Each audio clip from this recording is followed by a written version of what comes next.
Perfecto. Muy bien.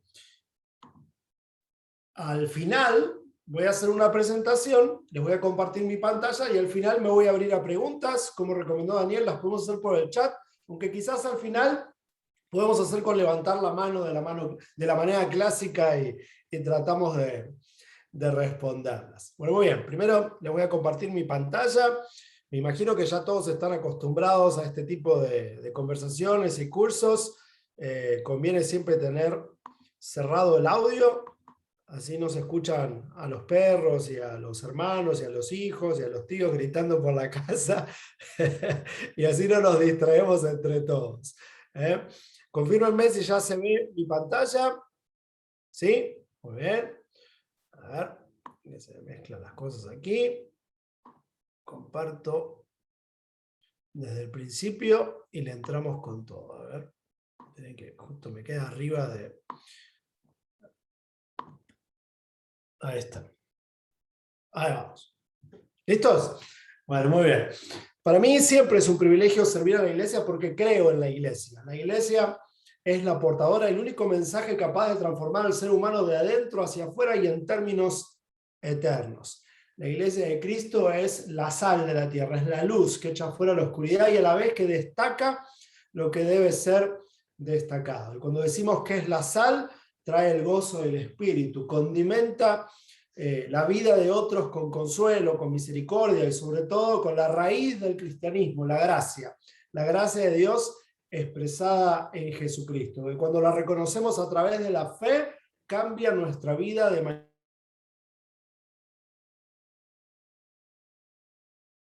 no solo de los pecados, sino como dice el apóstol Pablo, de el pecado, en singular, que es esa naturaleza muerta sin él. Y por eso es que amo lo que hacemos. Por eso es que les felicito por ser parte activa del cuerpo de Cristo, de estarse aquí preparando y estar pensando cómo servimos mejor a la iglesia, cómo servimos mejor al pueblo de Chile, cómo servimos mejor a nuestras comunidades, cómo servimos mejor a las familias y sobre todo cómo servimos mejor a las nuevas generaciones, que es el tema que hoy va a ser el foco de la conversación. Yo creo que estamos ante un tiempo de muchos retos, muchos cambios, muchas variables en cuanto a el ejercicio del llamado que Dios puso en nuestras vidas. Y hay un montón de desafíos que podría citar. Obviamente la pandemia ha planteado un montón de nuevos escenarios. Sin embargo, creo que hay 3 retos inminentes que vienen de antes de la pandemia, que quizás la pandemia ha acelerado, pero que ya estaban presentes y que iban a ser parte del escenario que nos iba a tocar sobrellevar en esta nueva década. Yo no sé si te diste cuenta, pero esta nueva década comenzó con una pandemia. Todavía estamos en el año 1 de la década, aunque comenzó en el año 0. El 2020, el 2021 vivimos una situación de globalización de pandemia como nunca antes, porque estamos interconectados como nunca antes, y esto nos antepone que por delante vienen 8 años que hasta ahora nunca hemos vivido. Y los comenzamos con una pandemia, y hay varias cosas que van a ir sucediendo en estos próximos años que debemos anticipar. Quizás alguno de ustedes me ha escuchado más de una vez, o quizás ha leído en alguno de mis libros, que a mí me importa mucho el principio de la anticipación. Yo creo que el liderazgo siempre tiene que ver con el futuro. En el momento que en el liderazgo no pensamos en el futuro, estamos estancados. Los líderes siempre tenemos que estar mirando hacia el futuro, con ojos de fe y a la vez con ojos de sabiduría, con ojos de fe de que Dios va a hacer lo que sabemos que quiere hacer, pero a la vez con ojos sabios que entienden los tiempos, como se dice de los hijos de Isaacar en el Antiguo Testamento. Y un principio muy importante en el liderazgo es el de la anticipación. Tristemente, a veces en la iglesia no estamos acostumbrados a anticipar. Usualmente reaccionamos. Algo pasa, algo sucede a nuestro alrededor y entonces buscamos una solución a lo que ya pasó. Pero ¿qué tal pensar en lo que va a pasar, en lo que va a suceder? Y que cuando eso suceda, ya lo estamos navegando. Ya estamos listos para responder y no que somos solamente reaccionarios a las situaciones. Y bueno, así podría mencionar muchas cosas, pero hay 3 retos inminentes a los que quiero referirte. El primero es que por primera vez en la historia de Hispanoamérica, en Chile y en todas nuestras naciones, vamos a vivir el asentamiento de una agenda post-cristiana. Los cristianos protestantes evangélicos a veces perdemos de vista en América Latina el beneficio de habernos criado en una cultura católica romana. Y sé que eso le puede producir picazón a algunos, porque usualmente somos reaccionarios en cuanto a la Iglesia Católica y vemos todo mal. Pero no todo lo que ha hecho la Iglesia Católica está mal, y todo lo que ha enseñado no siempre va en contra de lo que nosotros enseñamos. Cuando uno le presta atención a los paradigmas morales de la Iglesia Católica, se va a dar cuenta que son los paradigmas judeocristianos, son los mismos que los nuestros. Solo que quizás nosotros los evangélicos, los canutos que dicen en Chile, los reforzamos y ellos no.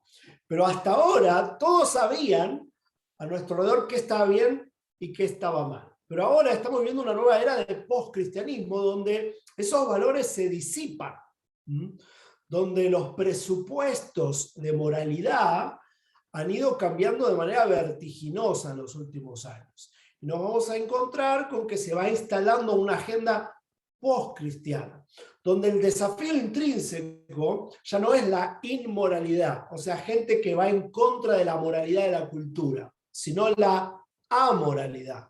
Gente que no distingue y no discierne qué es lo que está bien y qué es lo que está mal. El planteo más simple de fondo es, ¿y quién dice que eso está mal? Y alguien va a decir, no, porque la Biblia, bueno, pero no es mi punto de referencia. O cómo es que la Biblia se entromete en la agenda política de mi país. Todos esos planteos que hasta ahora nos alarman se van a ir asentando. Y obviamente podemos detener algunas agendas, pero no todas. Y vamos a tener que nosotros instalarnos en este medio a dialogar del Evangelio con gente que no tiene el mismo punto de partida a la hora de establecer los parámetros morales. Un ejemplo claro hoy en Sudamérica, sobre todo, es la discusión de la legalización del aborto. En Argentina se legalizó, luego se deslegalizó, pero hay una observación demográfica muy interesante detrás, y es los menores de 18 eran los que estaban a favor, y los mayores de 18 eran los que resistimos, éramos los que resistimos la ley. De paso, soy argentino, pero no vivo en Argentina, estoy en la ciudad de Dallas en este momento, así que saludos desde Estados Unidos. Y cuando uno hace esa observación, se da cuenta que tarde o temprano, esos menores de 18 se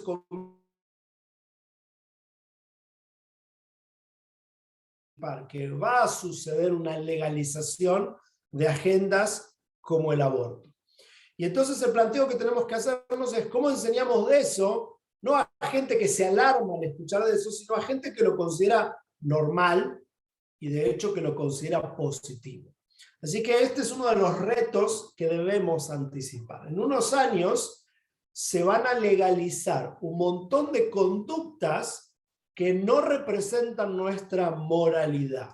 Y nosotros vamos a tener que dialogar con la gente y sobre todo con las nuevas generaciones, sabiendo que su punto de partida no es discernir qué es lo que está bien y qué es lo que está mal. Por eso, repito, vamos a navegar una realidad de amoralidad en vez de la multiplicación de posevangélicos.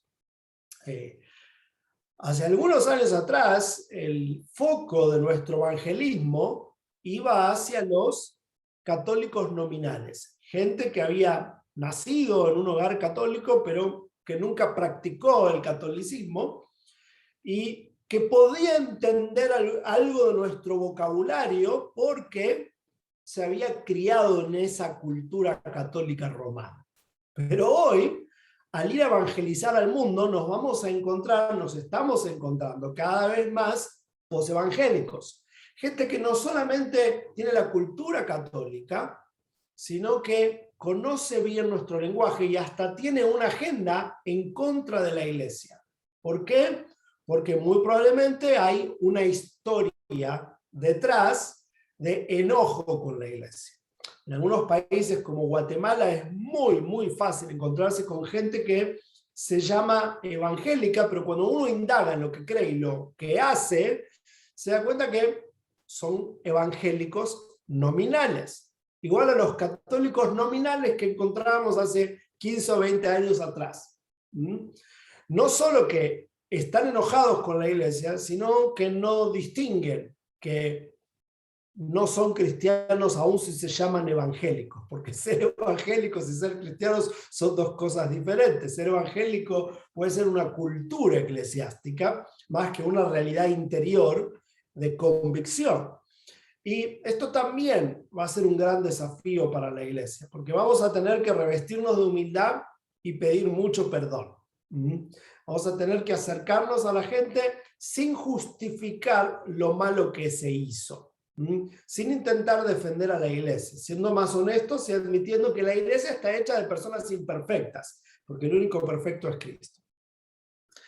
Y el tercer reto, y lo he mencionado varias veces en los últimos 3 años, es el descenso del índice de natalidad. Y este es un reto increíblemente fuerte para la iglesia en toda América Latina, pero en particular en Chile. ¿Por qué? Porque el índice de natalidad en vuestro país está descendiendo de manera notoria. Y esto se está repitiendo en Argentina, antes había empezado en Uruguay, y está llegando a otros países y pronto va a llegar a toda la región. Pero Chile es uno de los países con este índice de natalidad en mayor retroceso. ¿Qué quiere decir esto en el lenguaje más simple? En el lenguaje más simple lo que quiere decir es que hoy tenemos menos hijos que antes. Y esto también va a afectar a la iglesia. ¿Por qué? Bueno, déjenme ser honesto, la va a afectar porque la verdad es que la gran mayoría de niños y de adolescentes que tenemos en las iglesias, los tenemos no porque los alcanzamos, sino simplemente porque son nuestros hijos. Pero si cada vez tenemos menos hijos, eso quiere decir que la iglesia numéricamente va a decrecer en los próximos años por simple realidad demográfica. Más de uno de ustedes me mira sorprendido, porque usualmente no pensamos en cómo la demografía afecta a la iglesia, pero la demografía afecta muchísimo a la iglesia. Y hay algo muy interesante al mencionar esta realidad, y es que esta realidad nunca sucedió antes. Esto es parte de eso que les decía hace un ratito, comenzó la década y se va a sentar como una realidad que hasta ahora nunca hemos vivido, porque nunca antes en la historia de Hispanoamérica el índice de natalidad había bajado. Hace 20 años atrás la familia hispana promedio tenía 4 hijos. Hace 15 años atrás empezó a ser 2. Y en los últimos años los pronósticos apuntan a que el plan familiar de muchos matrimonios va a ser de no tener hijos. Lo que se pronostica en Latinoamérica es 0.75 hijos por familia, que no significa que alguien va a tener 3/4 de hijos, lo que significa es que hay jóvenes que, aun si se casan, no planean tener hijos. Y esto va a afectar a las iglesias. Número 1, nos va a hacer reflexionar en cómo podemos ser más intencionales en alcanzar a hijos de no creyentes. Pero a la vez, cómo podemos facilitar que las nuevas generaciones, número 1, se casen, y número 2, quieran tener hijos. Así que todo esto repercute en lo que vamos a hablar a continuación, porque este es el nuevo contexto. Esta es la realidad que debemos anticipar para la nueva década. Vamos a navegar una realidad post-cristiana, donde los parámetros católicos romanos se disipan. Vamos a encontrarnos con miles, quizás millones, de evangélicos ofendidos o distanciados. Y a la vez, vamos a ver menos matrimonios y menos hijos. Por lo tanto, tenemos que estar preparados. Y no podemos responder desde la inercia. Debemos anticipar esto. A la vez que les digo todo esto, hay que reconocer que donde estamos parados es una herencia misional. Hacemos las que aprendimos de nuestros afectos. Pero hoy llegó la hora de plantearnos si eso que es afectivo es también efectivo.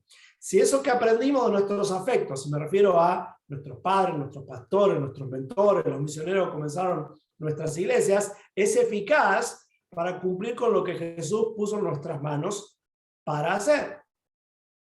Y en medio de describir esta herencia misional que está en nuestras manos, tengo que distinguirles 3 divorcios que creo yo que nos han lastimado un montón y que debemos corregir. El primero es un divorcio entre Ministerio de Niños y Ministerio de Jóvenes.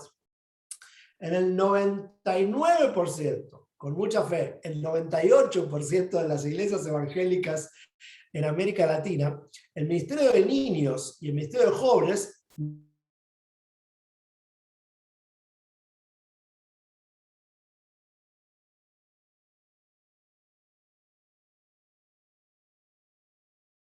ministerios lindos en todo caso, pero no tienen nada que ver el uno con el otro. ¿Y por qué? ¿Hay alguna razón bíblica para eso? No. La única razón es herencia misional. Es lo que nos hemos acostumbrado a hacer. Pero esto tiene un montón de vicios. Uno de ellos es que hacemos una pésima transición de una etapa a la siguiente. En muchas iglesias, probablemente en tu iglesia, los niños están felices hasta que tienen 12. Pero a los 13 tienen que ir al Ministerio de Jóvenes. Y en el Ministerio de Jóvenes deben convivir con los de más de 20 o 30. En algunas iglesias se dice Ministerio de Jóvenes para referirse a los solteros. Y entonces los de 13 y 14, que vienen del Ministerio de Niños felices porque tenían un programa para ellos, ahora tienen que convivir con los solterones de más de 30, como Daniel. Entonces, eso tiene que ser corregido. Ese es un ejemplo de un divorcio que no tiene una razón de ser, es simplemente una tradición que heredamos del pasado y que debemos mejorar. Otro divorcio es entre la visión pastoral con los ministerios de nuevas generaciones. Yo no sé si muchos de ustedes son pastores generales o no, o pastores de jóvenes, pero sí sé lo siguiente.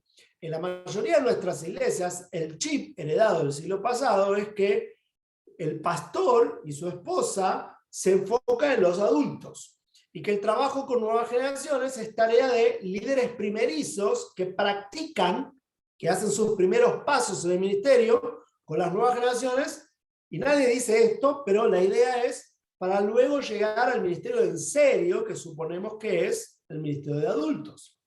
Y entonces los pastores nunca piensan en el ministerio de niños, ministerio de preadolescentes, ministerio de adolescentes, ministerio de jóvenes, porque eso lo hace alguien más.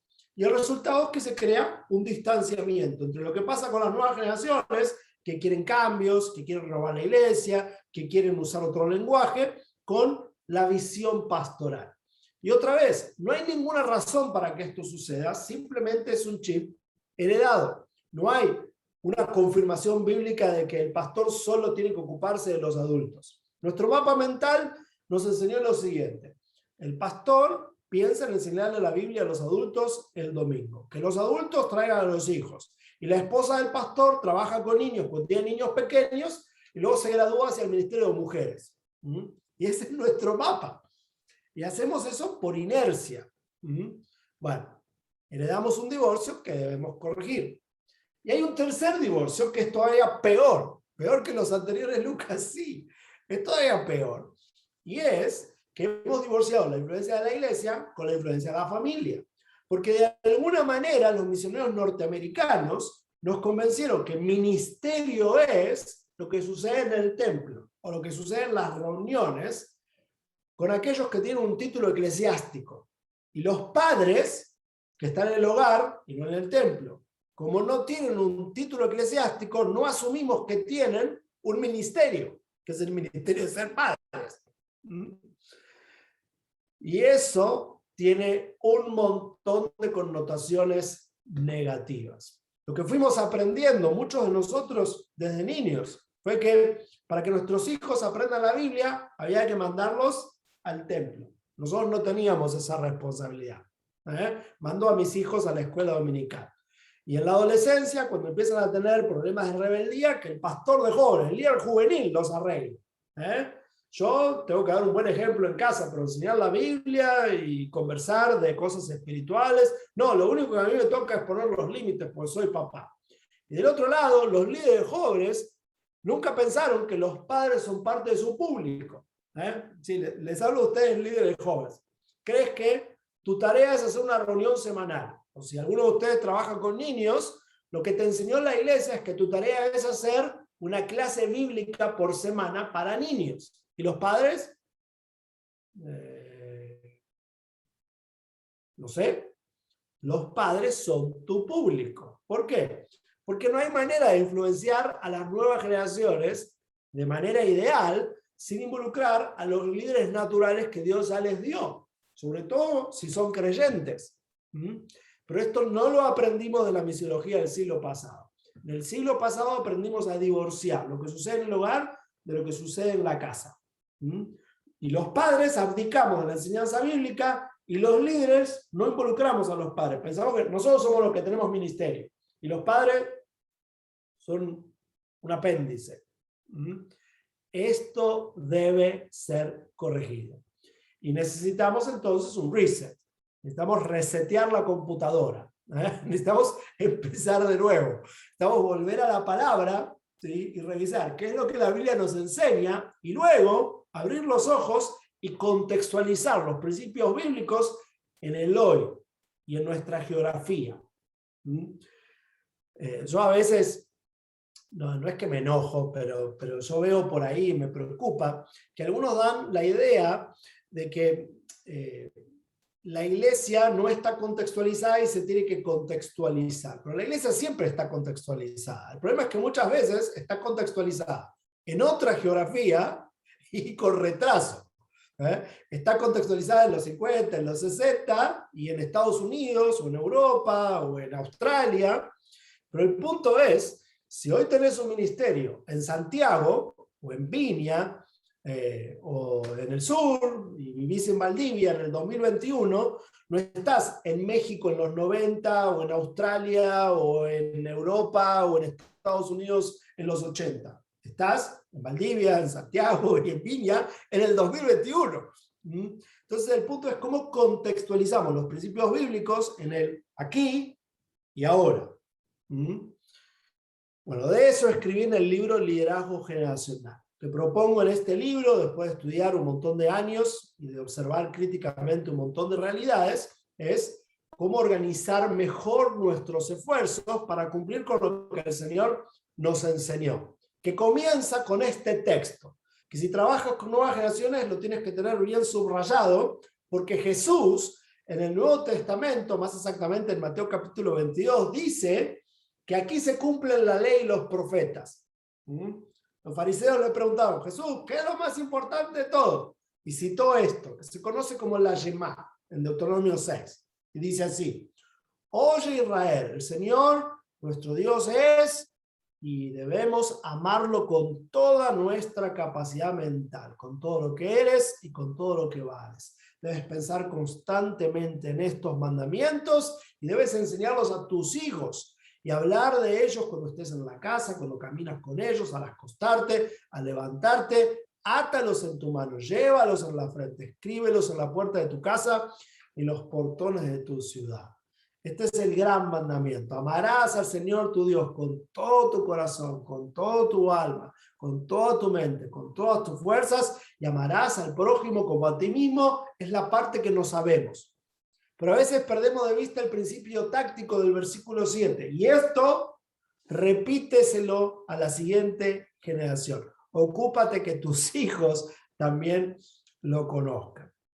Así que trabajar con nuevas generaciones no es algo nuevo. Viene desde la Shema, viene desde el Antiguo Testamento. Para Dios siempre fue vital la transferencia generacional. Siempre. Así que cuidado, porque sé que por ahí hay un mito de que esto hablar de ministerios juveniles o infantiles es un invento moderno de los gringos. No, esto viene desde la antigüedad. Lo estableció el Señor. Primer premisa táctica dada al pueblo de Israel, luego de decirle, ama al Señor con todo lo que eres, fue, y repítele esto a tus hijos. La transferencia generacional es siempre prioritaria. Y acabo de decir, para poder implementar esto mejor en nuestro contexto, necesitamos una mejor arquitectura misional. ¿Qué quiere decir esto? Una mejor organización de esfuerzos. Porque a veces tenemos las mejores intenciones, hasta tenemos claridad bíblica, pero no tenemos la estructura ideal. Y no estoy hablando de presupuestos, estoy hablando de cómo organizar los esfuerzos. En la mayoría de nuestras iglesias estamos divididos así. Este es un gráfico de lo que dije de los divorcios. Por un lado anda el Ministerio de Niños, por otro lado anda el Ministerio de Jóvenes, y por otro lado anda el Ministerio de Adultos. A veces hay subgrupos aquí, pero son 3 esfuerzos que no se conectan. Bueno, esto tiene que cambiar. ¿Por qué? Porque según lo que acabamos de leer, si los adultos priorizamos la transferencia generacional, todos los adultos tenemos que hacernos responsables de que nuestros hijos, no solo los del hogar, todos aquellos que representan la nueva generación, son convocados a esta iniciativa divina de entablar una relación con nosotros y que nosotros le seamos recíprocos a Dios. O sea, amarlo a Él con todas nuestras fuerzas. ¿Por qué? Porque como dice Juan, Él nos amó primero. Miren qué interesante cómo empieza este texto. Oye Israel. O sea, este es un llamado para todos. Obviamente primero los papás, pero este es un llamado para todos los adultos de la iglesia. Todos los adultos de la iglesia debiéramos tener un corazón hacia el ministerio de niños, preadolescentes, adolescentes y jóvenes. Este es simplemente un gráfico, pero fíjense algo. No dice solo jóvenes y no dice solo niños. Ahí hay preadolescentes y adolescentes. ¿Por qué? Porque para hacer esto bien hay que respetar las etapas de maduración cognitiva, o sea, el diseño de Dios. Y luego ven que todos los ministerios se están tocando. ¿Por qué? Porque tenemos que plantear mejores transiciones y trabajar en equipo y no que los esfuerzos sean aislados. En el libro Liderazgo Nacional lo puse así. Hay 5 etapas camino a la adultez. Está la primera infancia, que va de los 0 a los 5 años. Y allí dependemos prácticamente de los papás.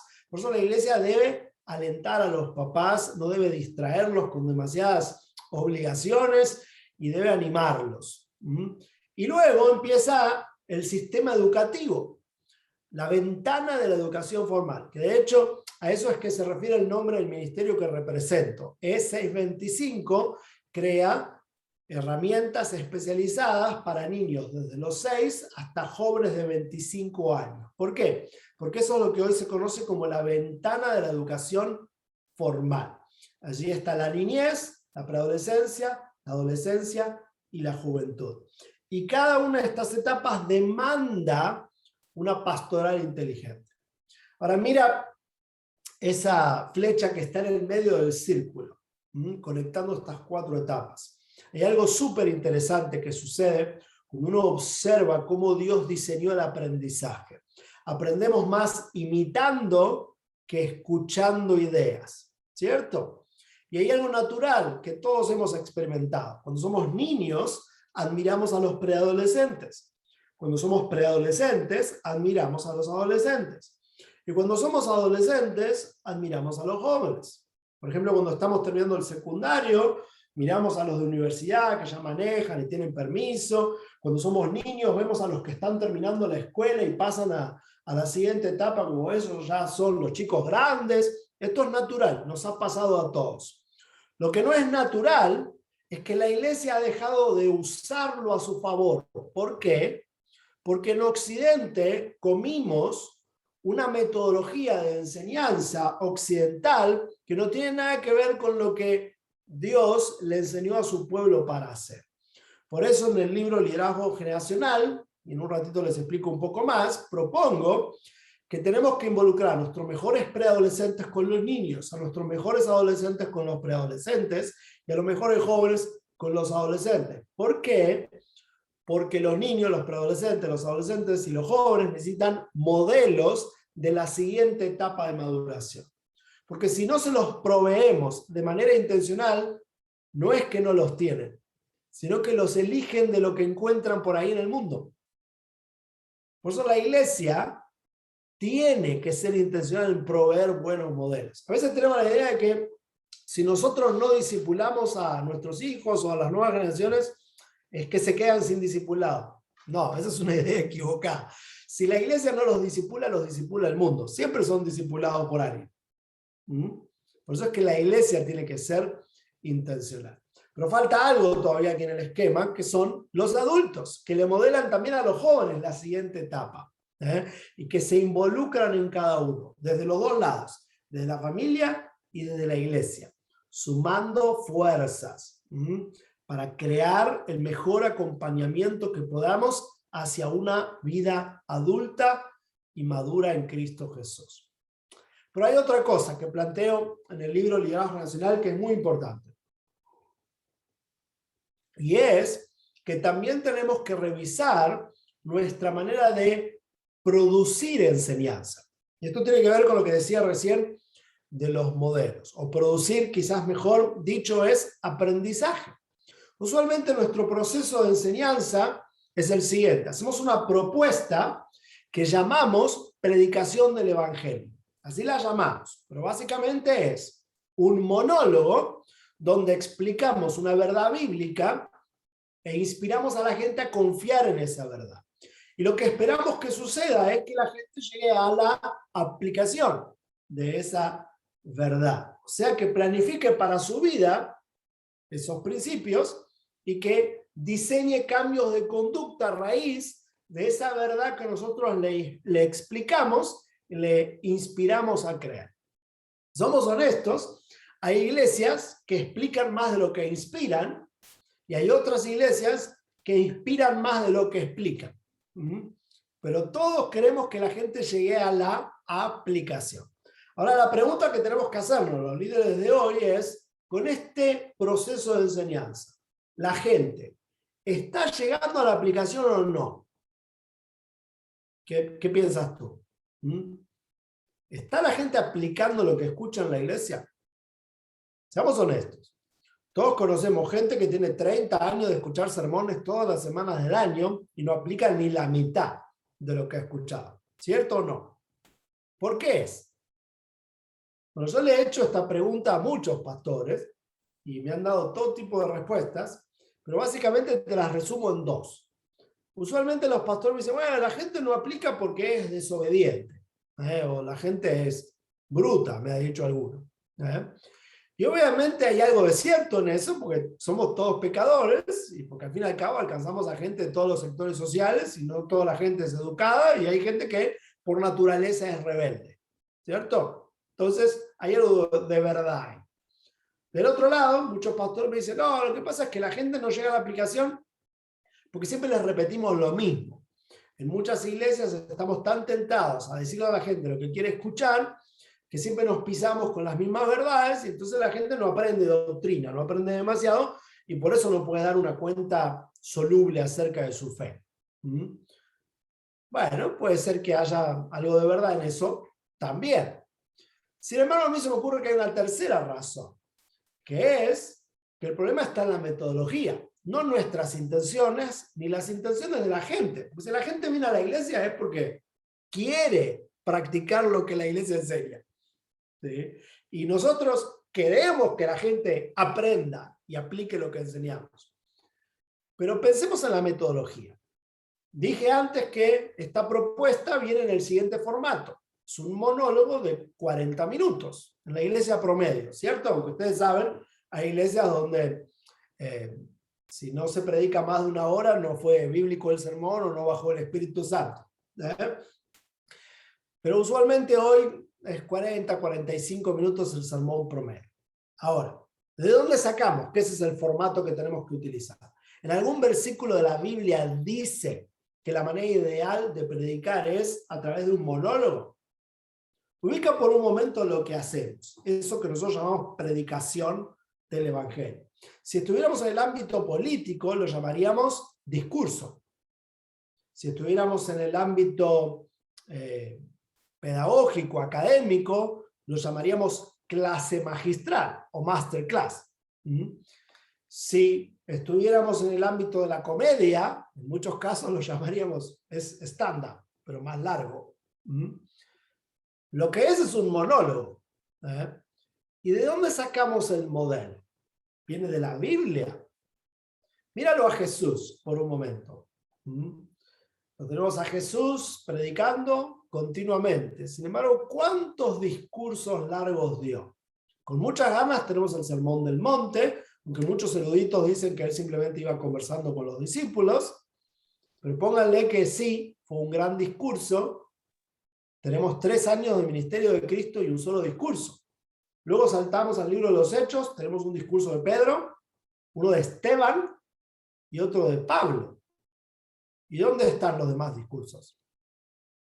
Esto del discurso, mis queridos, no viene de la Biblia. El discurso viene de Europa. De hecho, es gran influencia del pueblo griego, de los sofistas. No es mi tema ahora, investíguenlo, pero esto que solemos hacer todos los domingos y a la vez todos los sábados con los jóvenes y a la vez en las clases bíblicas con los niños, no es algo propuesto desde las Sagradas Escrituras. Es simplemente un formato heredado de Occidente para la enseñanza.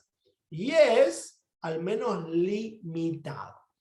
Hoy sabemos a través de la neurociencia que hay zonas neuronales que recién se activan para la asimilación de información cuando hay interacción. Por eso yo estoy insistiendo un montón en los eventos de SS25 que siempre haya moderadores que invitan a la discusión, a poner nuestras propias palabras a lo que estamos escuchando. Se puede compartir lo que se está diciendo, donde se puede hacer preguntas para asegurarnos que escuchamos bien. A la vez, hoy sabemos también que hay zonas neuronales, zonas del cerebro que solo se activan cuando hay investigación, cuando hay pensamiento crítico, cuando podemos cuestionar la información. No solo hacer preguntas para entender lo que se dijo, sino porque tenemos preguntas de fondo, estamos indagando, comparando lo que se dice con otras ideas. Si somos honestos, los cristianos evangélicos no somos muy buenos con esto. De hecho, somos lo opuesto. Lo hemos censurado un montón. Yo he escuchado un montón de predicadores decir, por ejemplo, que la duda es el gran enemigo de la fe. Y cada vez que yo escucho esa idea me alarmo un montón, porque es una tragedia que enseñemos eso. La duda es amiga de la fe. ¿Por qué? Yo sé que ustedes siempre han escuchado lo opuesto, pero la verdad es que lo creemos porque primero lo dudamos. Y si nunca lo dudamos, no lo creemos, solamente lo repetimos porque nos lo enseñó el entorno. Pero tarde o temprano vamos a pasar por la crisis, la prueba, la duda, y ahora vamos a ver si realmente lo creemos o no lo creemos. Piensa en tu vida. Lo que crees en serio, no lo que dices creer. ¿Por qué lo crees? No lo crees porque lo decía tu mamá. Lo crees porque lo cuestionaste. Y si no lo cuestionaste, I'm sorry, lamento decirte que no lo crees, solamente lo repites. Tienes que cuestionarlo para verdaderamente creerlo. Así que tenemos que ayudar a la gente a cuestionar. El problema con la duda, y aquí viene la confusión. Bueno, pero la duda es lo contrario a la fe en el sentido de cuando está instalada. Cuando yo me quedo con la duda y simplemente creo la duda y me quedo con ella, me la aferro, entonces claro, eso es lo contrario de la fe. Pero no el proceso de la duda, que es un dispositivo de Dios. Es como Dios nos equipó para aprender a través de preguntas. Siguiente. Hay zonas neuronales que recién se activan para la asimilación de información cuando podemos crear, cuando involucramos la imaginación, el poder de creación que nos distingue del resto del reino animal. El poder de invención es tan, pero tan importante. Ayer o antes de ayer puse en mis redes sociales que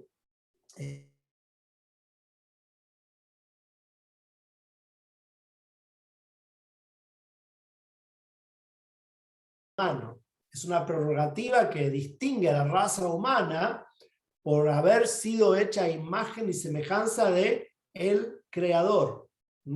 Somos los hijos del Creador del universo, así que esta capacidad creativa fue un regalo de Dios por haber sido hechos a imagen y semejanza. Y te lo aterrizo. Imagino que la mayoría de ustedes son líderes de alguna especie y entonces han enseñado. Seamos honestos. ¿No es cierto que muchas veces aprendemos más enseñando que recibiendo clases? ¿Mm? Yo he aprendido más predicando que escuchando sermones. ¿Mm? Y de hecho les voy a hacer una confesión que quizás solo un predicador argentino se animaría a hacer, y es, yo a veces he estado dando conferencias y de repente me quiero detener a tomar notas de lo que acabo de decir, porque al decirlo lo entendí. ¿Mm? O al menos lo entendí mejor. ¿No te ha pasado eso alguna vez? ¿Eh? En México suelen decir que quien enseña aprende 2 veces. Y es increíblemente cierto. Lo cual me lleva a preguntar, ¿será que mucha gente nunca llega a la aplicación porque nunca enseña? Porque está toda la vida escuchando, pero nunca comparte, nunca cuestiona y nunca enseña. Por eso es tan importante replantear todo lo que hacemos, mis hermanos. Por eso es tan importante que ante estos nuevos escenarios pongamos el palo en la rueda y hagamos un verdadero reset, ¿eh?, de lo que nuestras iglesias están haciendo para impactar en el nombre de Jesús a nuestra cultura y nuestras comunidades. El resumen de todo lo que acabo de decir es el siguiente. Mis hermanos, necesitamos una pastoral pertinente para el hoy y una pastoral pertinente para cada etapa de maduración y en nuestro contexto. Una pastoral pensada. Número 2, necesitamos estrategias integradas, una estrategia integrada desde el ministerio de niños hacia el ministerio de adultos, no esfuerzos sueltos, trompadas al viento. Los adultos por allá, los niños por allá, los jóvenes por allá. Vamos a integrar mejor nuestros esfuerzos, enlazarlos. De hecho, en un ratito les voy a hablar de un evento que estamos preparando ahora prontito llamado Iglesia Next, que es una convocatoria para que los pastores vengan con su equipo a nuevas generaciones. Si prestas atención a las ofertas de entrenamiento, usualmente los eventos son o para jóvenes, o para mujeres, o para pastores, o para padres, siempre todo distanciado. Bueno, esta es una convocatoria para que la pareja pastoral venga con los líderes jóvenes, adolescentes, preadolescentes y de niños, todos juntos, a pensar cómo discipulamos mejor a las nuevas generaciones juntos, aunque luego cada uno tenga su responsabilidad, porque cuidado, yo no estoy diciendo que es lo mismo trabajar con niños que trabajar con jóvenes. Obviamente son etapas distintas, pero hacer esfuerzos desintegrados no ayuda para nada. Siguiente, necesitamos familias activas. Todo lo que hacemos tiene que apuntar a la familia. ¿Por qué? Porque ahí está el núcleo de la influencia. Ningún líder de joven, ningún líder de adolescente, ningún pastor va a tener nunca la influencia que tiene un padre y una madre. Nunca. Por eso todo lo que hacemos nosotros debe nutrir a los padres, a las madres. Debe ayudarles en la formación desde el hogar. El hogar y la iglesia están enlazados. No pueden ser dos realidades paralelas. Eso es ficticio. Y último, un discipulado intencional. La misión que nos dejó Jesús no fue hagan reuniones semanales. La misión que nos dejó Jesús fue hagan discípulos. O sea, involucren a la gente en ser aprendices de Jesús. Así que todo lo que hacemos debe apuntar en esa dirección. El punto no es que tengan información bíblica, el punto no es que canten canciones, el punto ni siquiera es que tengan una buena moralidad. El que tenga una buena moralidad es una consecuencia de la relación con Dios. Y no algo que tienen que aprender primero para ver si se pueden relacionar con Dios. Así que por eso es vital que todo lo que hacemos esté apuntado a hacer discípulos, porque fue para lo que nos contrató Jesús. En un ratito lo resalto un poquito más. Estos son parámetros con los que es porque si no hacemos esto, mis hermanos, estamos fritos. Porque si no somos fieles con cada una de estas secuencias, vamos a estar en problemas en los próximos años. Porque el corazón de esta visión es justamente esto de hacer discípulos de Jesús desde temprano, desde lo antes posible, cuando el cemento todavía está fresco, para dando problemas. Pero cuando trabajamos con las nuevas generaciones, estamos previniendo los problemas. Y ustedes conocen el dicho, siempre es más inteligente prevenir que curar. Curar es fantástico, porque produce lindos testimonios.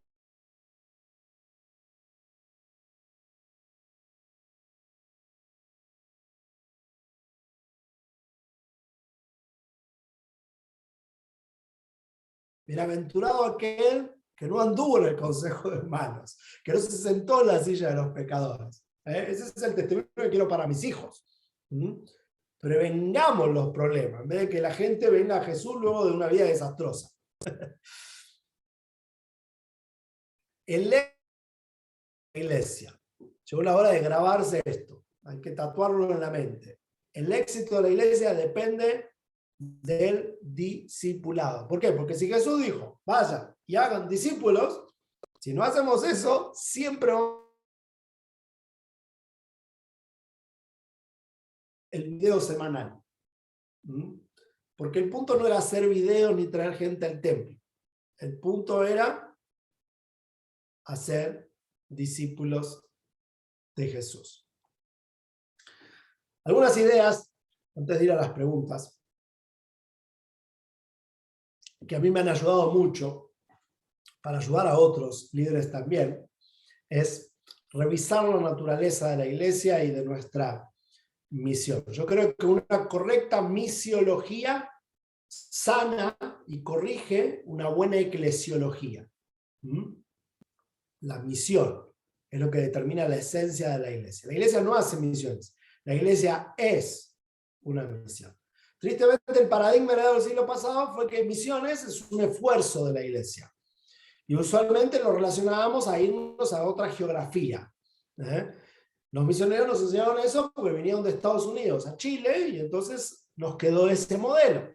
Y entonces nosotros pensábamos, hay que irse a otro lado para hacer misiones.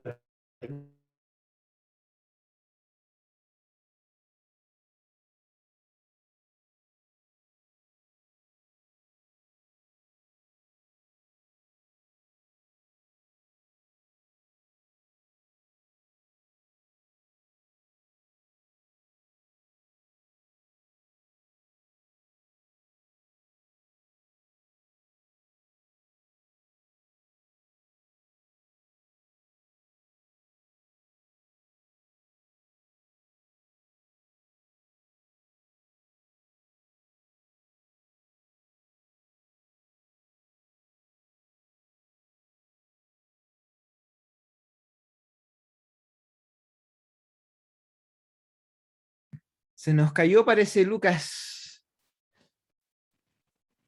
Lo vamos a esperar, ¿ah?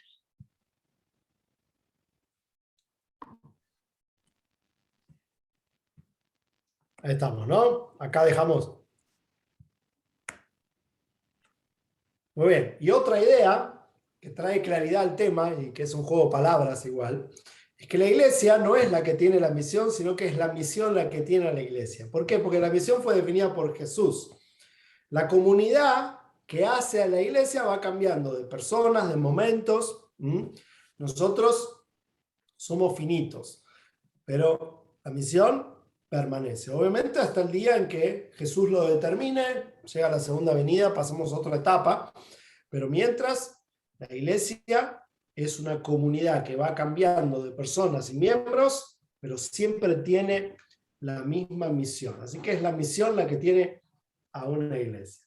Y con esto en mente fue que hicimos un material de enseñanza fabuloso que les súper recomiendo, que se llama el Proyecto Discipulado, que trae esta secuencia de un manual para el Ministerio de Niños, un manual para el Ministerio de Preadolescentes, un manual para el Ministerio de Adolescentes y un manual para el Ministerio de Jóvenes. Si lo consiguen, se lo súper recomiendo, lo tienen en Peñiel,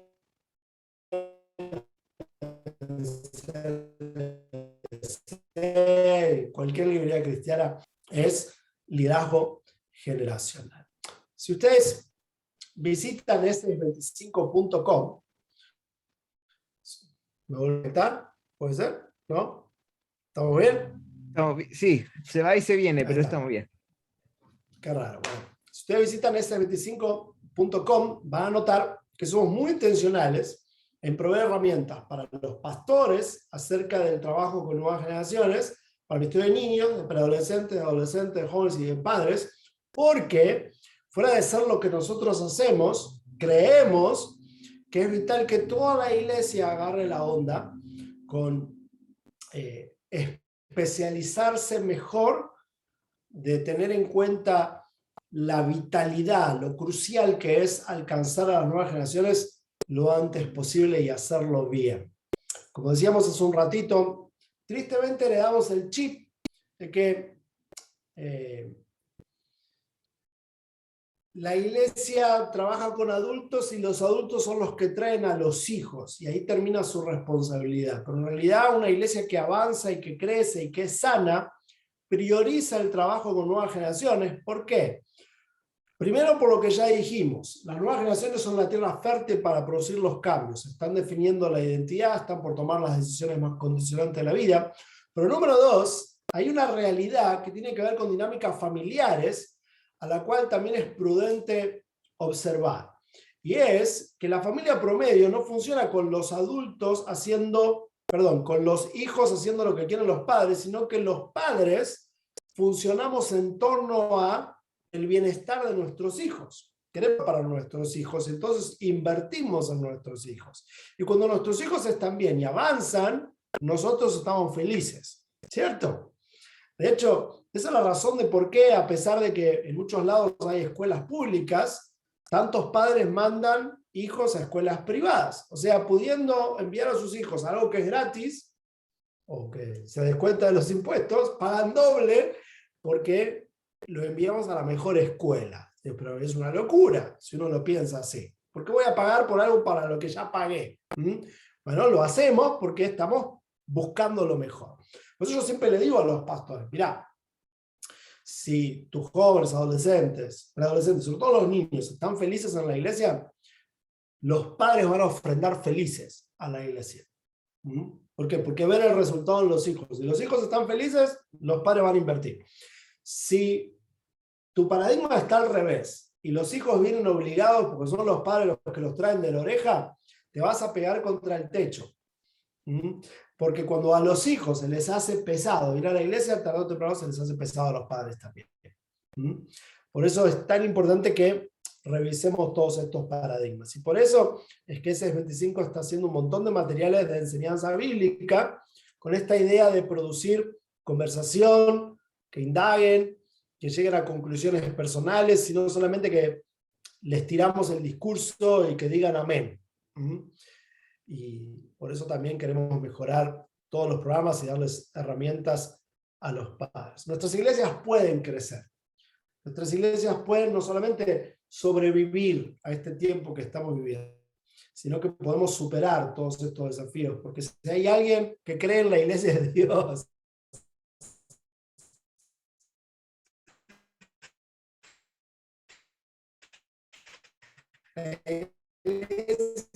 es el proyecto de Dios.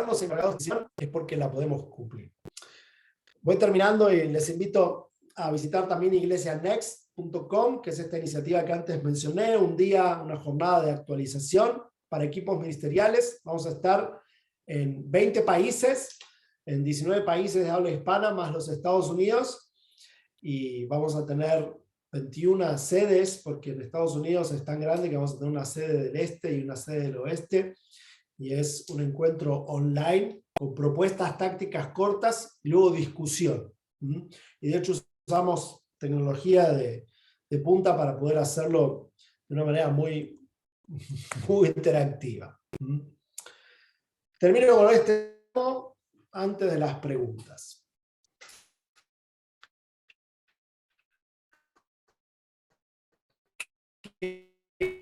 Cada generación diga a sus hijos, nuestra generación no está apasionada por Dios, es muy difícil contagiar a la siguiente generación. El evangelio no se trata de corregir conductas y enseñar una buena moralidad.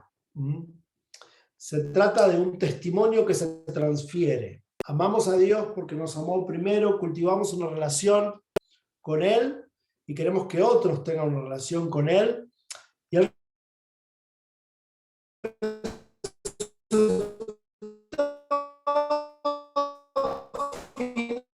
al sale es que cambia la moralidad, disfrutar este romance del Evangelio, esta relación apasionada que podemos tener con Jesús, que nos transforma no de afuera hacia adentro, sino de adentro hacia afuera y en términos eternos. Muy bien, hacemos preguntas y luego, bueno, lo voy a dejar aquí este diagrama, luego puedo desglosarlo mejor. ¿Cómo hacemos, Daniel? ¿Querés leer algunas preguntas o abrimos y que levanta la mano y yo señalo? No sé si los veo a todos. No, no hay problema que puedan levantar la mano o que puedan desmutearse, no hay ningún inconveniente y decir, bueno, la pregunta que quieran realizar. Bueno, Así que fantástico. adelante. Entonces, mano así o mano virtual, algunos saben poner la mano por ahí veo. A ver, uy, se me movieron las pantallitas justo. Estaba viendo una mano y ahora la perdí. Sí, yo veo acá una que es Leslie Villaseca. Dale. Dale, Leslie, bienvenida ahí. Adelante con tu pregunta. Hola, bendiciones Hola, a todos. Primero, gracias Lucas por este remesón. Y en parte, en lo personal, confirmación. Creo que como padres no estamos caminando mal. Así que el Señor nos siga ayudando. Lucas, yo quería preguntar algo con respecto a lo que vemos como cultural en nuestro país, que es esta ausencia de padres. ¿Cómo podemos enseñar a los padres a ser padres realmente ante la ausencia de ellos en casa, en todo ámbito, no solo en el ámbito iglesia, lo vemos en todo ámbito, este desligue? ¿Cómo nosotros, iglesia, hacemos a los padres conscientes de lo que es ser realmente padres para de ahí partir a llevarlos a Dios? Bueno, yo creo que primero que nada debemos revestirnos de misericordia, ¿sí? De gracia, porque si salimos con el mazo a atacarlos, empeoramos la situación, ¿sí? La iglesia no está para ponerles el dedo adelante y hacerlos sentir peor. Yo no conozco ningún papá ni ninguna mamá que quiera ser un mal padre o una mala madre. Todos quieren ser mejores, ¿eh? Pero no siempre pueden. Entonces, partamos de la misericordia, ¿sí? Número dos, creo que ser más intencionales en crear buenos dispositivos de ayuda, hacer escuela para padres, tener conferencias para papás más seguidos, encontrar psicólogos, gente que les pueda ayudar y que les dé herramientas, porque nadie nació con el manual del padre ideal, ¿sí? Entonces la iglesia, justamente, ese es un resultado de lo que estaba diciendo hace un ratito. Si la iglesia se toma más en serio el rol de los padres, y los líderes jóvenes, de niños, todos los ven como su público, empezamos a servirlos, empezamos a ayudarles, ¿sí? Entonces, tristemente la mayoría de las iglesias nunca hacemos nada para los papás. Entonces, venirles con el reclamo no es la ayuda que necesitan, tenemos ayuda, con ayuda concreta. Así que, bueno, y eso tiene un montón de posibilidades, hay un montón de cosas que podemos hacer, pero tenemos que involucrarnos. Una idea táctica que yo veo que funciona muy bien es involucrar en los ministerios de nuevas generaciones a los mejores papás que tengamos. Porque esos papás, entonces, solo con su ejemplo de que otros padres los vean, van a contagiar a otros padres a sumarse también. ¿Sí? Entonces, muchos padres dicen, mira los papás, mira tal, y está con sus hijos, siempre está dando refrescos en la reunión de jóvenes. ¿Por qué hace eso? ¿Sí? Entonces, no, necesitamos más padres. Entonces empieza una secuencia, ¿sí? De que toda la iglesia empieza a tomar en serio. No es que los mando al templo a ver si me los arreglan o se les enseñan la Biblia, sino que trabajamos juntos. Entonces, misericordia y dispositivos prácticos. Buenísimo, buenísimo. Gracias, Muchas gracias. Lucas. Gracias, Lucas. ¿Ahí quién más quiere levantar la mano a hacer alguna pregunta? Daniel Cabezas. Hola Lucas, primero que todo saludarte, es Hola, un bien. honor de verdad tenerte junto a nosotros, soy un admirador de 625, he tenido la oportunidad de por ahí participar en algunas conferencias que han hecho en Chile y de verdad me parece extraordinario el trabajo que ustedes realizan y de verdad desde un auditor toda mi admiración y todo el agradecimiento para ustedes. Creo que uno de los puntos que más me gustó que tocó usted, fue en relación a la introducción cuando hablaba del desafío que hoy tenemos, que es cuando enfrentamos ya no un periodo de inmoralidad, sino de amoralidad. Y creo que eso es algo con lo que vamos a trabajar y vamos a enfrentar todos los días en estas nuevas generaciones sobre todo, y ya lo vemos dentro de la iglesia, porque los jóvenes, los adolescentes, los niños incluso, ya están preguntando, ¿y qué me dice a mí que eso no es normal? ¿O por qué es inmoral? ¿Por qué eso es malo? ¿Cuál debiera ser nuestra actitud? Esa es mi pregunta. ¿Cuál debiera ser nuestra actitud para enseñar lo que es moral? ¿De qué manera enseñamos lo que es moral? Importantísima pregunta. Bueno, gracias por tu agradecimiento. Sabés que todo lo hacemos con mucho amor y mucho cuidado. Tenemos que saber bien por qué decimos que lo que está mal está mal. Tristemente, a veces nos quedamos con el discurso de que algo está mal sin dar razones. E incluso le echamos la culpa a la Biblia, pero no podemos justificar con Biblia lo que decimos. Bueno, eso tiene que quedar atrás. Si decimos que algo está mal, tenemos que saber por qué está mal y tener razones en serio. Y que no son versículos sueltos para justificar, por ejemplo, nuestros gustos, sino que de verdad sabemos que, ok, esto ofende a Dios. Y saber las ramificaciones de esa conducta. Entonces, por ejemplo, tristemente yo creo que hay un montón de evangélicos que saben que el aborto está mal, que votan en contra de una ley de aborto, pero no pueden explicar por qué está mal. Y se pueden quedar con, bueno, pues la Biblia dice no matarás. Ok, pero hay muchas más razones, ¿sí?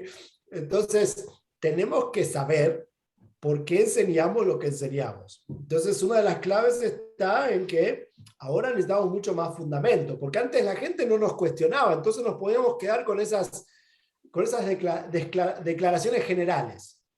¿Sí? Bueno, ya no podemos quedarnos con esas declaraciones generales. Tenemos que tener la explicación de por qué decimos que eso está mal en serio. Y quizás en algún caso nos vamos a dar cuenta de que no tenemos una razón. Y si no tenemos ninguna razón, dejemos de decirlo. Y así es todo. Eso es claro. Sí, estoy de acuerdo con eso, aunque cuesta a veces reconocerlo, pero sí, es verdad. ¿Alguien más tiene alguna pregunta que quiera hacer? Ahí Paula levantó la manito. Hola, yo tengo una consulta. Hola.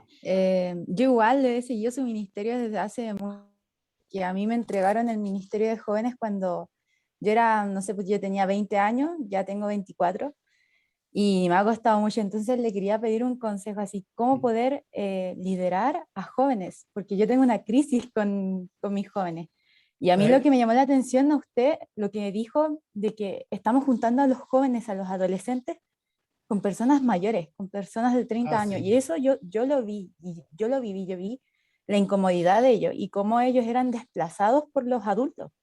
Y yo también lo he explicado, he tratado de hablar con el pastor, pero a mí me interesa ese grupo, porque como usted dice, si descuidamos a los jóvenes, si descuidamos a la generación que viene, la iglesia va a perecer. Entonces, así como un consejo de cómo poder liderar o evangelizar a estos jóvenes para que vengan a la iglesia. Bueno, te animo a leer el libro Liderazgo Generacional. Léelo, porque obviamente ahí está mi respuesta más elaborada. Te voy a dar una respuesta hiper resumida ahora, que no lo soluciona todo. Pero ese libro te puede ayudar mucho más que lo que te voy a decir a continuación. Sin embargo, si lo tengo que resumir, yo creo que el paradigma principal que debemos cambiar es entender que si eres un líder de jóvenes, tu misión no es hacer reuniones, sino liderar jóvenes. Hacer reuniones es una metodología, un mecanismo puesto a tu disposición para liderar jóvenes. Entonces, la esencia de liderar jóvenes pasa por tu relación con ellos. Luego de entender eso, mejoras la metodología, la reunión. Si en la reunión están los de 32 con los de 14, alguno de los dos va a estar incómodo. O el de 32 o el de 14. ¿Sí? Entonces ahí es que hay que cambiar la metodología. Pero cuidado con solo cambiar la metodología. Hay que entender más la esencia. La esencia de tu rol es acompañarlos en una relación con Dios. No, hacer una reunión semanal. Hacer una reunión semanal es un método, un formato, una avenida, no es el destino.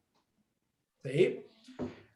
Luego de entender eso, entonces mejoras el método, eliges el mejor camino. ¿Sí? Y ahí es donde, bueno, hay un montón de cosas a considerar de cómo mejorar las reuniones. Pero sí, eso de tener todos juntos a los de 14, todos los solteros, tiene que quedar atrás. ¿Sí? No va más a hacer eso, nunca fue. ¿Eh? Pero bueno, vivíamos en una cultura distinta antes que lo dejaba pasar, pero nunca fue lo ideal porque no respeta el diseño de Dios. ¿Sí? Dios fue el que diseñó que haya etapas de maduración, no es un invento nuestro. Entonces hay que respetar el diseño de Dios. Un preadolescente es un preadolescente por diseño de Dios, no es un adulto. Entonces no lo puedo tratar como un adulto. Si yo uso la misma metodología para discipular a Doña Rosa de 58 que Martincito de 14, con razón, Martincito se enoja. Por supuesto. Buenísimo, gracias, Lucas. Gracias. Víctor, pastor de jóvenes ahí, que quiere realizar una pregunta. Sí, buenas noches a todos y buenas noches, Lucas. Gracias por este tiempo y ha sido de mucha bendición poder escucharlo y recibir esta enseñanza. Les comento, más que nada, Lucas, me gustaría que me diera un consejo con lo que le voy a explicar. Nosotros hace un par de años, junto a mi esposa, la verdad es que adoptamos este modelo que usted planteó, si bien fue en no sé si fue una conferencia, algo así, Dani, que hizo acá en Chile, fue en el hotel. La cumbre, ¿sí? De La cumbre. 25, la última que hicimos, sí. La última que hicimos acá en Chile, y ahí la adoptamos para nuestra iglesia, se la presentamos a nuestros pastores locales y la verdad es que lo aprobaron y hemos estado trabajando con este modelo. Debo decir que nos ha dado un gran resultado. Maravilloso.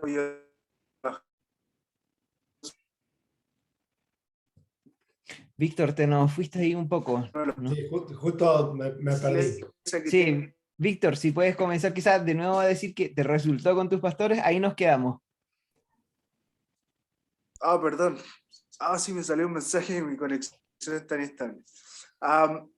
Claro, con mis pastores me resultó, fue súper bien el trabajo, hasta el día de hoy ha funcionado súper bien, agregando grupos pequeños, pero junto a mi esposa nos ungieron, de hecho oficialmente, pero venimos hace meses trabajando con pastoral ya de las nuevas generaciones, pero ahora de todas las iglesias que pertenecen a nuestra corporación, que nuestra iglesia tiene iglesias en varias partes de Chile, y estamos a cargo de este liderazgo. El problema, Lucas, y es lo que usted hablaba un poco, es que nuestra iglesia, o nuestra línea de iglesia, a excepción de la nuestra local, es una iglesia tradicional, pentecostal a morir, como dicen acá los chilenos, muy, muy arraigado a lo tradicional y todo ese tipo de cosas que usted entiende. Y yo ahora mi deber y mi objetivo junto a mi esposa es traspasar esta forma a esos pastores. Y mi pregunta es, ¿qué consejo me daría para poder hacerlo? Porque la verdad es que me ha costado mucho hacerlo desde el lugar de la influencia. Ahora debo hacerlo desde el sitial de programar a los líderes y los pastores. Entonces, me gustaría recibir un consejo de parte suya. Bueno, creo que el punto de partida debe ser honrarlos. ¿Sí? Honrarlos porque si están donde están es porque Dios los puso y porque quieren servir a su gente. Entonces, asume de partida que ellos tienen las mejores intenciones. No tienen malas intenciones cuando son demasiado conservadores, tienen buenas intenciones. ¿Sí? Eso no significa que lo que están haciendo está bien. Lo que significa es que tienen un buen corazón. Entonces, honra eso. ¿Sí? Siguiente paso, establece los lazos de contacto. ¿Qué quieren ellos? Ellos quieren ver crecer la iglesia. Ellos no quieren ver hijos de creyentes que se van. Ellos quieren que los padres estén felices. Entonces, ¿qué quieren ellos? Piensa, ¿qué quieren ellos que tú sabes que esto va a producir? Y háblales de eso. Luego, a veces nadie es profeta en su propia tierra, por eso te recomiendo conseguirles el libro, por ejemplo. ¿Sí? Deja que alguien que no conocen, alguien externo, sea el que les explique la visión. ¿Sí? Luego puedes tener reuniones con ellos donde viste la parte final del libro que tiene ideas de implementación y ahí tú trabajas con ellos cómo implementar esas ideas, ¿sí? Va a ser un proceso, ¿eh? Pero déjame decirte a modo de testimonio que yo he visto iglesias increíblemente conservadoras abrazar esto sin problemas, porque esto no es doctrina, no tiene que ver con doctrina, ¿sí? Entonces no es que tienen que dejar de ser pentecostales para pensar en términos de liderazgo generacional. Es solo cómo organizan los esfuerzos. Justo antes de que empiece la pandemia estuve en una iglesia en El Salvador que de un lado se sientan los hombres y del otro lado se sientan las mujeres. ¿Sí? Y todas las mujeres están cubiertas, o sea, ultra conservador. Y estaban todos con el libro Liderazgo Generacional, ninguna objeción. ¿Sí? Claro, su pastor había agarrado la onda, ¿sí? Y se los dio bien. Yo cuando fui a dar la conferencia y los veo así, me asusté, pensé, uy, acá me van a sacar a patada. Pero no, bien, bien. ¿Por qué? Porque en ningún momento los deshonré y porque en realidad no toqué ningún tema que para ellos sea realmente controversial. La gente termina de entender que a qué hora es el culto, cuánto dura, cuántos cultos hay, cómo organizamos las edades, no tiene que ver con Biblia. Tiene que ver con la Biblia, tiene que ver con cómo nos organizamos, ¿sí? Entonces tiene que quedar claro qué es lo que estamos discutiendo, ¿sí? No estamos discutiendo doctrina. Entonces lo bello de esto es que yo he visto iglesias bautistas, pentecostales, metodistas, anglicanas, agarrarlos sin ningún problema. Así que ánimo. Muchas gracias, querido Lucas. Bueno, ya vamos con algunas otras preguntas. Mira, me mandaron esta por interno, quizás no la quieren hacer de manera pública, está bien. Y dice, ¿cómo conjugar estas dos posiciones? Una generación amoral que necesita dirección y ser confrontada a la palabra de Dios, con una generación que es llamada por muchos sociólogos la generación de cristal. Sí, bueno, es parte del paquete. Es una generación que se ofende fácil. Es una generación con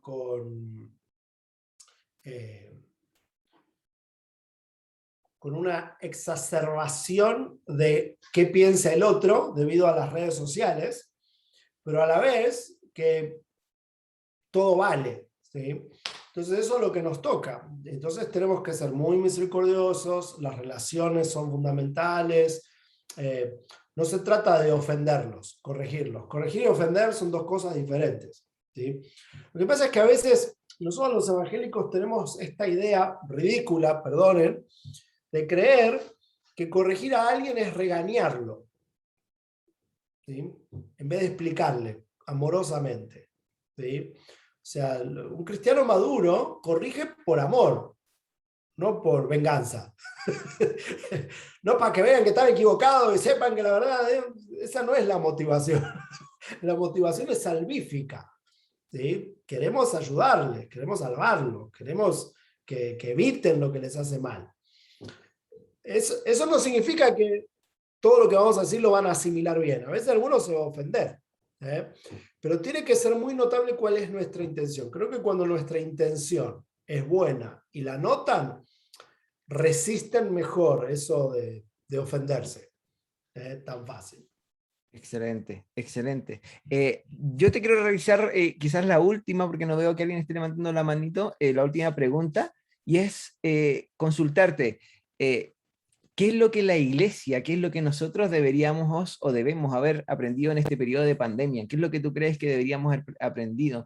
Porque cuando comenzó la pandemia, inmediatamente creímos y dijimos, ok, la iglesia sigue activa, vamos a aprovechar esto, hacer esto otro, pero después del tiempo se fue desgastando la forma y hoy día estamos saturados con este formato y ya estamos tratando de volver a una realidad y no a todos se le hace tan fácil volver a esa realidad. Entonces, ¿qué hay que aprender?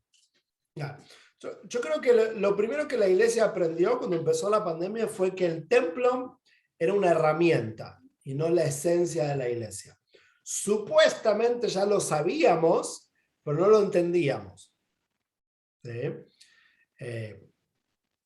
El grueso de las iglesias practicaba un serio templismo, donde toda la vida cristiana, todo el esfuerzo de la iglesia pasaba por el templo. Y claro, cuando ya no pudimos ir al templo, fue como, ¿y ahora qué hacemos?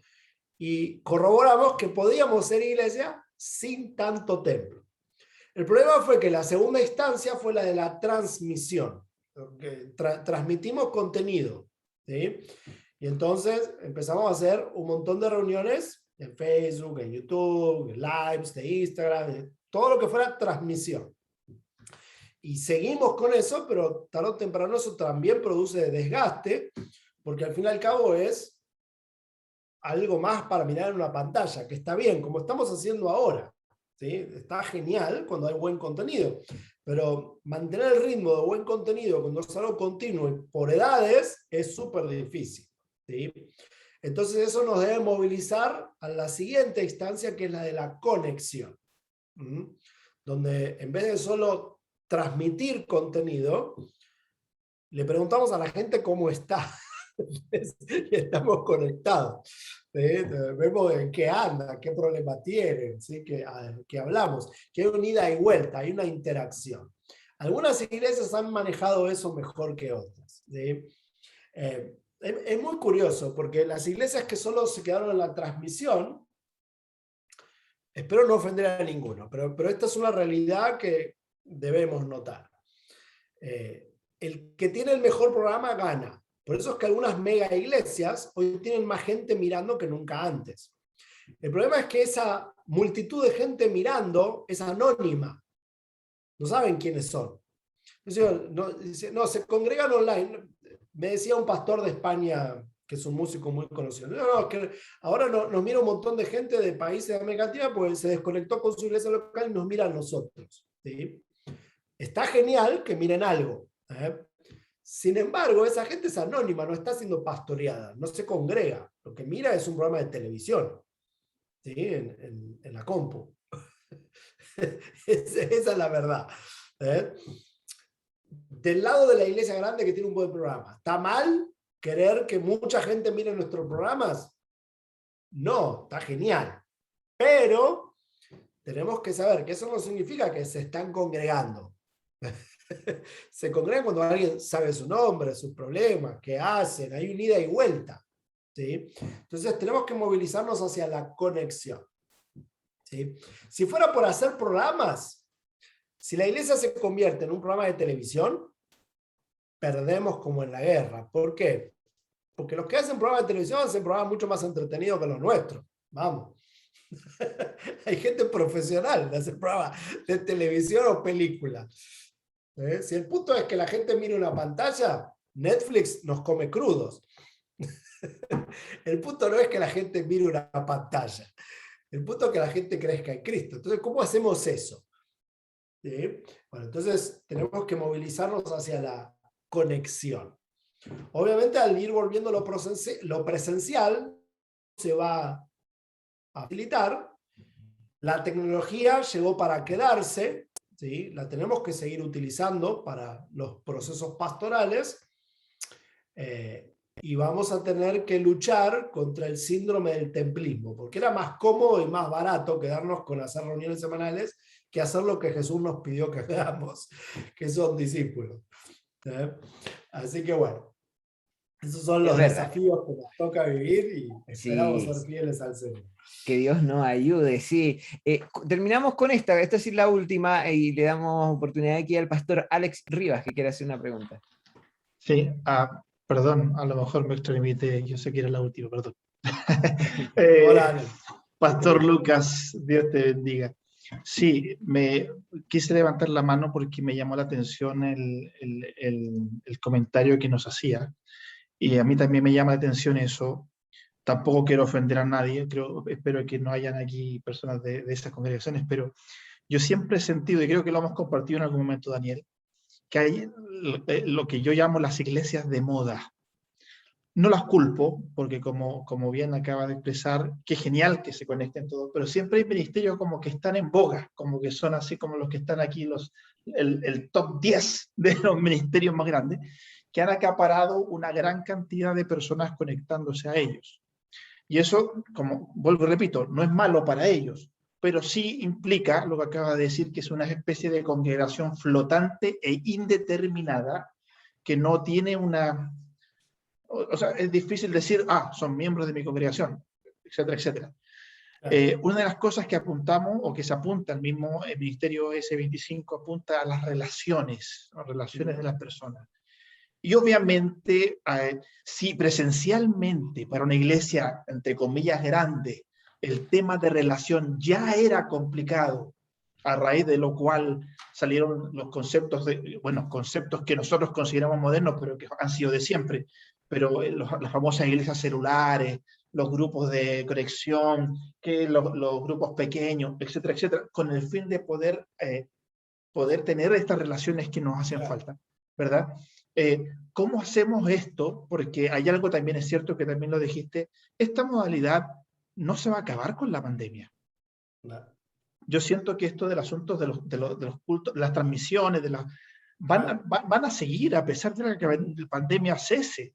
Y el punto es cómo logramos hacer esto, relacionarnos de una manera virtual. Es cierto, tú lo estamos haciendo ahora, es verdad, lo estamos haciendo ahora, pero cuando hablamos de iglesia, de hacer iglesia online, wow. Bueno, te doy una premisa muy simple, tan simple que parece tonta, ¿eh? pero ahí te va. Creo que hay que cambiar las proporciones mentales. Nosotros tenemos muy comprada la idea de que es ideal hacer menos esfuerzo para alcanzar a más personas. Y en realidad tenemos que hacer más esfuerzo para alcanzar a menos personas. ¿Sí? Entonces, si yo hago una reunión y alcanzo miles, el mundo me dice que eso es un éxito. ¿Sí? Porque hice una sola reunión y me miraron 10.000. Un éxito total. ¿Sí? Pero en realidad esos 10.000 consumieron un video. Yo no tengo una relación con esos 10.000. ¿Sí? Entonces en las iglesias tenemos que cambiar el chip y tenemos que convocar más líderes para tener reuniones pequeñas. ¿Sí? La iglesia que es fuerte, siendo grande, son muchas iglesias que comparten un culto. ¿Sí? Hay un predicador y un programa, pero hay un montón de reunioncitas. Eso es la iglesia. Esa es la fortaleza de la iglesia. ¿Sí? Llamarlo células, grupos pequeños, llamarlo como lo quieras llamar. ¿Sí? Si eso no está, lo que hay es un mega culto, no una iglesia fuerte. Hay un buen programa. ¿Sí? Y no hay que culpar a nadie, porque obviamente si una congregación lo único que ofrece es un programa malo, mejor que la gente consuma el programa bueno. Y esta discusión viene de antes de la pandemia. Un pastor de Buenos Aires me decía, una iglesia de moda en Buenos Aires, me decía, no, porque lo que hacen ahí es show, por eso la gente va. Y yo dije, yo te amo, te respeto, pero tú también haces show, solamente que tu show es malo. Tu show es malo y aburrido, y el de esa otra iglesia es animado, bien producido y estimulante. En cambio el tuyo es fome. ¿Sí? Es un show. Tu problema no es el show. Tu problema es que no hay relaciones. Porque si en tu iglesia hubiera buenas relaciones, la gente no se va al otro show. Correcto. Tu problema es que vos ofreces un mal show y culpás al otro que hace un buen show. La verdad práctica es que ni el tuyo es suficiente ni el otro es suficiente para que la gente se congregue, porque con un show no basta. Pero si el punto es, ¿qué es mejor? ¿Uno bueno, uno malo? Anda al bueno. Si tu iglesia lo único que hace es una transmisión por semana y es aburrida, mirá la divertida. No te puedo culpar por eso. Pero ninguna de las dos cosas es suficiente. ¿sí?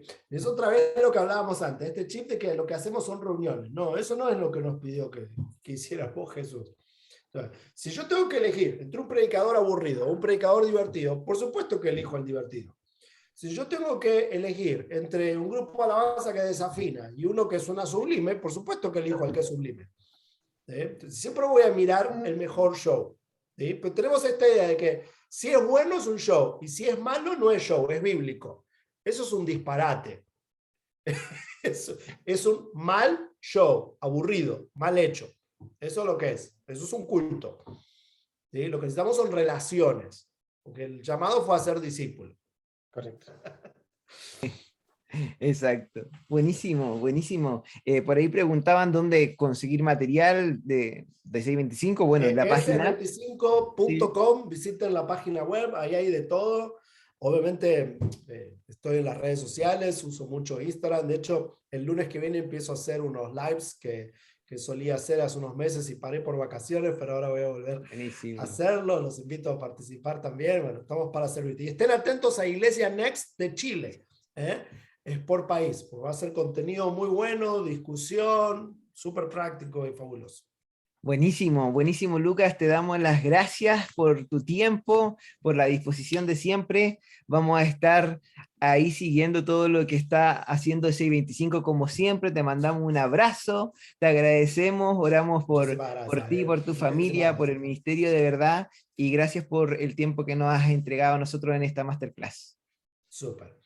Déjame contar este detalle, a veces hay dudas. La pregunta es, ¿cómo consigo el libro o los libros?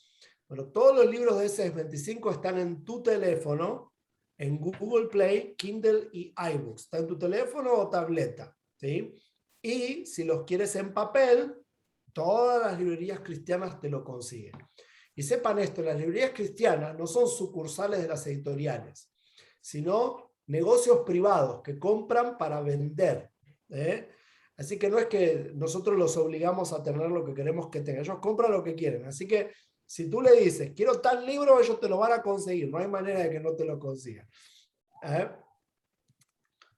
Chao a todos. Buenísimo. Ánimo. Buenísimo. Ánimo. Un abrazo, Lucas. Gracias por todo. Dios te bendiga. Chao. Nos vemos. Chao a todos. Chao, chao. Gracias a todos por haberse conectado. Estuvo muy lindo todo. Un abrazo grande. Bendiciones. Adiós. Gracias. Bendiciones a todos. Nos vemos mañana. Chao, chao. Chao.